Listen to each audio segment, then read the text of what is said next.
Hello, dear learners. Welcome back to Vitsiksha. Today's current affairs is brought to you by Vitsiksha. So let us begin. आज का जो date है that is 15th of December. In fact, December is also halfway done. So just few steps remaining for the new year to come, and everybody who has certain wishes, aspirations, their goals, which can be achieved. Even I don't I don't want to say that we have to begin with our we begin our resolutions the next year only. We can begin our resolutions from December also. Okay, it will give you a continuity. So you guys should not wait that New Year's will come and then I will study. It should not happen. It should come from within, with the notification of the exam, without the notification of exam. You guys need to focus. You guys need to continue. All right. So without any delay, I think we can begin with the session. आज की जो important topics है सारे आज हम student से ही है, ठीक है। पहला तो एलिफेंट, जब रात हो जाता है तो एलिफेंट बहुत ज़्यादा आ जाते हैं, उसके कारण आपको जो मेघालय बॉर्डर है वहाँ पे आपको बहुत सारे एनिमल्स जो है देखने को मिलेगा। So this is the first article. The second article is ISRO ISRO is Indian Space Research Organization lines up seventh launches by March 2026. And third is Prime Minister Modi to visit Assam on December 21st. जो नामरूप का fourth fertiliser है plant है ना, उसको open करने को यहाँ पे वो आ रहे हैं, ठीक है। So these are the three articles that are very very crucial. एक एक करके देखते हैं। अगर आप देखें रात के समय पे जो जंगली टस्कर्स है एलिफेंट्स है वो यहाँ पे आते हैं, और उसके कारण क्या है, जो क्रॉप है ना, वो लोग जो इस समय पे धान उगाते हैं, माघ माह के पहले जो धान होता है ना, इस समय पे तब धान बड़े हो धान होने लगते हैं, एंड कुछ समय के बाद तो उसको कटिंग भी करना होता है, राइट। तो एलिफेंट का जो है आतंक बहुत ज्यादा है, मतलब आतंक इन द सेंस कि उनका हम लोगों ने उनका जमीन जो है वो ले लिया है। They are coming to their place and they find they trample around the agricultural land, और जिसके कारण हमें प्रॉब्लम होता है। तो इंश्योरेंस जो है वो दिया जाता है अंडर दी पीएम फसल बीमा योजना। इसी साल इंक्लूड किया गया है जो इंश्योरेंस है उसमें पीएम फसल बीमा योजना पे मैन एलिफेंट कॉन्फ्लिक्ट जो है उसको भी इंक्लूड किया जाएगा, ठीक है। तो वाइल्ड लाइफ डैमेज जो है वो फिफ्थ, मतलब कोई भी वाइल्ड लाइफ है वो उनको यहाँ पे ऐड किया गया, लेकिन चूहे जो रोडेंट्स है वो सबको ऐड यहाँ पे नहीं किया गया, ठीक है। लोकलाइज रिस्क कैटेगरी है उसमें इंक्लूड किया गया है एलिफेंट अटैक्स को। State to identify damaging animals and vulnerable areas in जैसे हमारे रानी पलाशबारी एंड देन मिर्जा वाले एरियाज में जो है वहां पे एलिफेंट्स का अटैक होता है, तो वो एरिया क्या है, लोकलाइज रिस्क है, और वो एलिफेंट हमारे लिए अटैक वल्नरेबल है, वल्नरेबिलिटी है, ठीक है। क्रॉप लॉसेस जो है 72 घंटों में इसको आपको इसको रिपोर्ट करना होगा, और फोटो जो है जियो टैग करके आपको फोटो को अपलोड करना होगा, तो आपको फसल बीमा योजना के तहत आपको इंश्योरेंस मिलेगा। पैडी इनंडेशन कवर रिस्टोर्ड, और न्यू नॉर्म्स जो है ये 2026 से लागू होगा, ठीक है। तो ये क्रॉप इंश्योरेंस दिया गया है। अब हम लोग आर्टिकल में क्या आया है वो हम लोग देखते हैं, ठीक है। Herds of wild elephant from Meghalaya forest have caused extensive destruction in Palashbari and Rani areas. ठीक है, threatening paddy fields, damaging home, boundary walls and store food grains. So भोराली वगैरह जो होता है वहाँ पे बिल्कुल अटैक कर चुके हैं, पूरा जो पैडी फील्ड है उसको पूरा फ्लैट कर दिया है, साथ ही घर वगैरह बाउंड्री वॉल्स भी डैमेज कर दिया।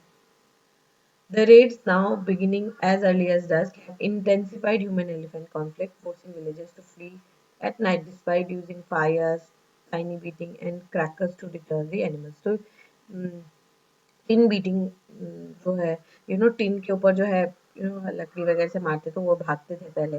रात के समय पे फायर का भी यूज करते थे, क्रैकर का भी यूज करते थे, बट ऑफ नॉइजेस, ठीक है। Incident include heard breaking into cow shed in Kharapada village and a group of over 40 elephants moving through Parakuchi near Mirza, spreading fears and losses among farmers who are already under the financial stress. तो जैसे मिर्जा वाले areas में हम तो वहाँ पे तो 40 के जैसे एलिफेंट जो मूव ही कर रहे हैं, ठीक है, तो उसके कारण तो उनको डर भी है और फाइनेंशियल लॉसेस तो है ही, ठीक है। Amid the crisis, the union ministry of agriculture approve revise norms under प्रधानमंत्री फसल बीमा योजना, जिसमें क्रॉप लॉसेज जैसे वाइल्ड एनिमल अटैक करते हैं वो सबको भी इंक्लूड किया गया है under the localized risk categories with state identified endemic species and vulnerabilities। तो ये स्टेट स्पेसिफिक रहेगा। जैसे हमारे स्टेट में एलिफेंट का है, किसी स्टेट में कुछ और एनिमल्स हो सकते हैं, जैसे वाइल्ड बोर होता है, ठीक है, तो वो जो वाइल्ड जंगली जो बोर्स होते हैं ना, सुअर, वो भी अटैक करते हैं। तो हमारे स्टेट में हमारा लोकलाइज्ड वो एनिमल कौन सा है? एलिफेंट है। किसी और स्टेट में जैसे कर्नाटक वगैरह में वहां पे बोर्स होते हैं, ठीक। तो वो अलग अलग जगह पे अलग अलग लोकलाइज्ड एनिमल्स का जो है वो लोग रिस्क कैटेगरी में लाते हैं, ठीक है। Farmer must report losses with in 72 hours via the crop insurance app. And जो जियो टैग फोटोज है, क्या होगा उसमें? वो जियो टैग फोटोज में जो आपके लैटिट्यूड लॉन्गिट्यूड सब कुछ आता है, तो उसको आपको विद इन 72 आवर्स आपको अपलोड करना है।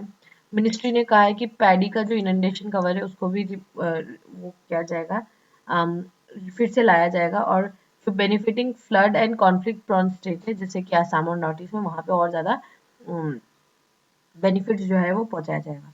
While the policy offers hope, the villagers allege inadequate forest department response and demand immediate preventive steps, regulating patrols, early warning system, and timely compensation, arguing that insurance alone cannot curb in, recurring losses और ensure safety। Safety भी नहीं है, losses को भी नहीं भर पाएंगे पूरी तरीके से, लॉसेस भी कॉम्पनसेट नहीं होगा।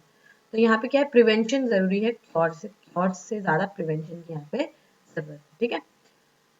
Alright, second article is ISRO has lined up 7 launches by March 2026। तो मार्च 2026 तक 7 launches जो है वो किया जाएगा, ठीक है। तो इसरो ने क्या किया है, यहाँ पे बहुत सारे प्रोजेक्ट जो है लाइन अप किए हैं। कौन कौन से प्रोजेक्ट है हम लोग देख लेते हैं। तो ISRO has scheduled 7 launches by 2026 covering commercial, strategic and technological and human space flight objective, ठीक है। तो यहाँ पर अगर आप देखें तो इसरो ने क्या क्या लाया है, 7 मिशन जो है वो लॉन्च किया, ठीक है। The launches include launch vehicle mark 3, BlueBird 6 जो कि एक कम्युनिकेशन सैटेलाइट है, और AST mobile. One of the heaviest अभी तक का जो लॉन्चेस है वो है ये LVM मार्क 3, जो ब्लूबर्ड जो होगा it will be one of the heaviest.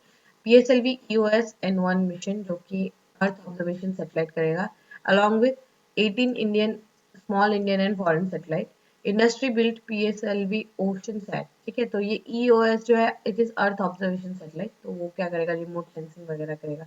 यहाँ पे PSLV ये क्या करेगा? ओशन सैट, तो मतलब इंडियन ओशन के आसपास जो रीजन है वहां पे वो निगरानी रखेगा।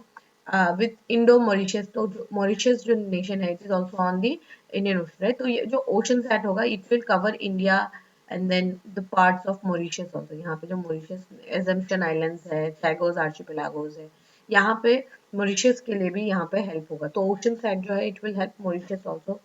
And leap through of Dhruva space GSLV mark 3 earth observation satellite CSAT 1 mission, PSLV 63 TDS या फिर technology demonstration mission and a dedicated small satellite launch. ये सारे लॉन्चेस जो है ये होंगे, ठीक है।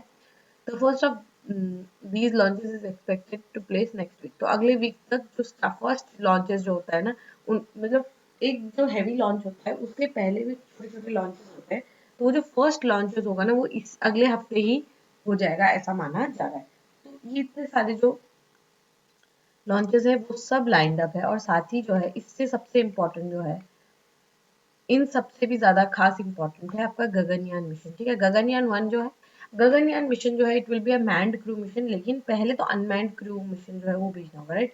तो यहाँ पे क्या है कि ह्यूमनॉइड रोबोट जो है व्योममित्र, ठीक है, इसको पहले भेजा जाएगा। एक रोबोट होगा, उनको बिठाया जाएगा, उसका body structure, weight, how it will behave, it will be completely like human but वो एक रोबोट है, उनको भेजा जाएगा। वो you know she will be launched, वो स्पेस में जाएगी और मैनूवर करके नीचे आएगी। तो हम देखना चाहते हैं कि अनमैन्ड क्रू में किस तरीके से परफॉर्मेंस हो रहा है, फिर वरना because we can't risk the lives, right.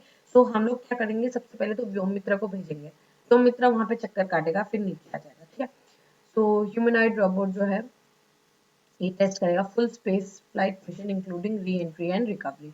तो पूरा मतलब it will be a demonstration only, जैसे ह्यूमन करेंगे वैसे ही होगा, बस इसमें रोबोट को भेजा जाएगा, ठीक है। और उसके बाद फिर इसके बाद व्योममित्र मिशन के बाद एक और V2 mission that will be uncrewed mission होगा, ये इसको भेजा जाएगा। उसके बाद ही जो एस्ट्रोनॉट्स है उनको सेंड किया जाएगा इन 2020। सो ये कुछ प्लान्ड लाइनअप्स है, और स्पेशली ये व्योमित्रा जो है ये ज़्यादा इंपॉर्टेंट है, ठीक है। PSLV 63 टेक्नोलॉजी डेमोन्स्ट्रेशन सैटेलाइट जो है TDS-1 वो डेमोन्स्ट्रेट करेगा high thrust electronic propulsion, quantum free distribution, indigenous and an indigenous traveling wave tube amplifier, marking key step towards lighter, fuel efficient and technologically self-reliant Indian satellites.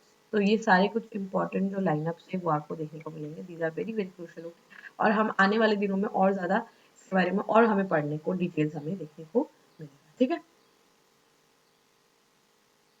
All right, so we can move to the last article. The last article is PM Modi to visit Assam on December 21st. तो ये fourth जो plant है, तो 4 इस तरीके से plants बनाए गए, राइट। तो 3 इसमें से ऑपरेशनल है, और चौथा को जो है वो अभी उसको लॉन्च करने के लिए he will be visiting Namrup, ठीक है। नामरूप आएंगे, जो हमारा फर्टिलाइजर प्लांट है उसमें वो विजिट करेंगे, ठीक है। Prime Minister Narendra Modi will visit Assam on December 21st to lay foundation for the fourth fertilizer plant at Namrup, ठीक है। नामरूप में वो आएंगे। The brownfield ammonia urea complex जो है ये जो existing Brahmaputra Brahmaputra valley fertilizer corporation limited है उसी के अंदर चौथा भी जो है फोर्थ प्लांट भी उसी प्लांट के अंदर ही है, और वो उसका एस्टिमेटेड इन्वेस्टमेंट जो है it will B exceeding 10,000 crore. तो ऐसे एक बड़ा यूरिया प्लांट अगर आप लगा रहे हो, ब्राउन फील्ड प्रोजेक्ट है, that means the green field project में तो और ज्यादा लगता है। Green field project is brand new project. Brown field है कि पुराना प्रोजेक्ट था उसके ऊपर आप नया प्रोजेक्ट बना रहे हो। सो ब्राउन फील्ड प्रोजेक्ट है तो उसका भी जो इन्वेस्टमेंट है इट हैज एक्सीडेड 10,000 करोड़, ठीक है। और ये एक लैंडमार्क प्रोजेक्ट ऐसा कंसिडर किया जाता है, और यहाँ पे क्या है, it aims to strengthen Assam का जो इंडस्ट्री का बेस है ना, स्पेशली यहाँ पे नेचुरल रिसोर्सेज है, उस नेचुरल रिसोर्स को हम मैन्युफैक्चरिंग बेस में चेंज करना चाहते हैं, ठीक है। तो जो from we want to move from primary to manufacturing base state बनना चाहते हैं, और उसके लिए आई थिंक नामरूप ये it will play a pivotal role, ठीक है। नामरूप जो है fertilizer plant it will play a pivotal role and fertilizer availability करेगा, और पूरे नॉर्थ ईस्ट और ईस्टर्न इंडिया में सप्लाई करेगा ये फर्टिलाइजर, ठीक है। और इसका एनुअल कैपेसिटी कितना होगा, 1.25 मिलियन मेट्रिक टन, और इसके कारण जो बहुत सारा एम्प्लॉयमेंट भी जनरेशन होगा, जैसे कि ऑयल में ऑयल इंडिया लिमिटेड है या ONGC है, वहां पे किस तरीके से एम्प्लॉयमेंट जनरेट होता है, सिमिलरली नामरूप में भी उसी तरीके से होगा। And it will reflect our aspirations, and it will once अगर ये अच्छे से हो जाता है it will also help us in supplying more fertilizers to other countries also, and not just the eastern part of India. That will be a very very crucial game changer for the region and for the nation also. Ahead of the visit, Union Minister Sarbananda Sonowal received preparations at the Namrup Fertilizer Complex, assessing logistical, security, overall readiness. Calling the project a long-standing aspiration of Assam's people, Sonowal it said it reflects center's commitment to Northeast development and agricultural self-reliance. ठीक है। Once operational, ये क्या करेगा, हमारा जो distant production centers है ना, जैसे कि आपका फर्टिलाइजर जो है, फर्टिलाइजर प्लांट आपको ईस्ट इंडिया में झारखंड वगैरह रीजन से हम लोग को मंगाना पड़ता है, या फिर आपको मुंबई या फिर इस रीजन जो आपका western part of the nation वहां से खरीदना पड़ता है।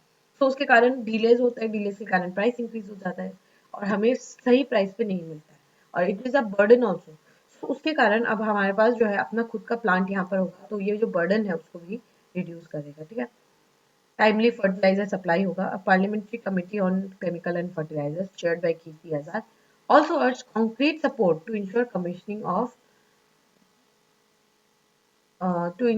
commissioning of the Namrup 4 plant. So it is very very crucial, ठीक है। ये प्रोजेक्ट जो है सिर्फ एक प्रोजेक्ट नहीं है, I think it will decide the course of the state, and this will be very very crucial, ठीक है। बहुत ज़्यादा ही इंपॉर्टेंट प्रोजेक्ट है हमारे। So this is the third and the last news. With this we have come to end of today's session. If you have liked this session, don't forget to leave a like and write down in the comment section. We will meet in the next session very soon. Children, study hard, take care, and